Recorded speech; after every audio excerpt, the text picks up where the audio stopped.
नमस्कार।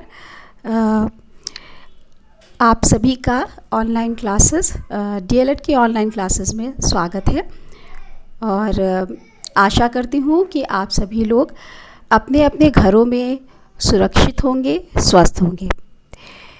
देखिए, ये दौर जो है, ये वक्त जो है, ये धीरे धीरे कट जाएगा और ये वक्त हमें सकारात्मक पहलू भी दिखाता है कि हम और आप मिल करके कुछ बेहतर भी कर सकते हैं। इस वक्त का, इस समय का सदुपयोग भी कर सकते हैं।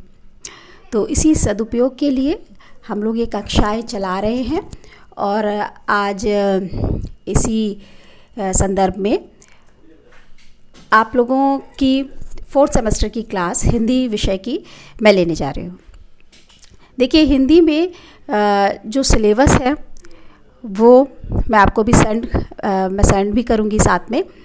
तो उसमें संस्कृत भाषा का उच्चारण किस तरह किया जाएगा, किस तरह से संस्कृत भाषा में आने वाले हलंत, गति, विसर्ग, अनुस्वार आदि का ध्यान रखते हुए हम उसका उच्चारण करें, ताकि एक भाषा शिक्षक होने के नाते हम अपने विद्यार्थियों में भी सही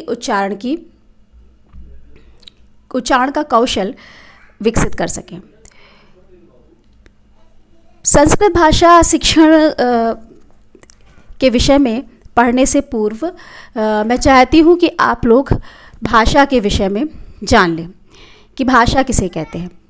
आपको इससे संदर्भित नोट्स उपलब्ध करा दिए जाएंगे। मैं उन नोट्स को थोड़ा सा व्याख्यायित करना चाहती हूँ।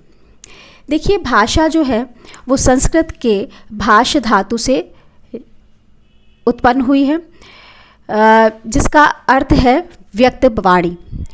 यानी कि हम भाषा को संकेत का नाम नहीं दे सकते जब तक हम अपने विचारों को अभिव्यक्त करने के लिए व्यक्त रूप से वाणी का सहारा नहीं लेते, तब तक वो भाषा नहीं होती।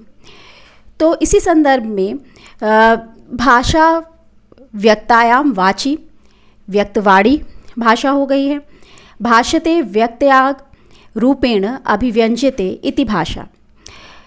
मतलब कि जो कुछ भी हम वाणी के रूप में किसी पर व्यक्त करते हैं, अभिव्यक्त करते हैं, वो भाषा कहलाती है।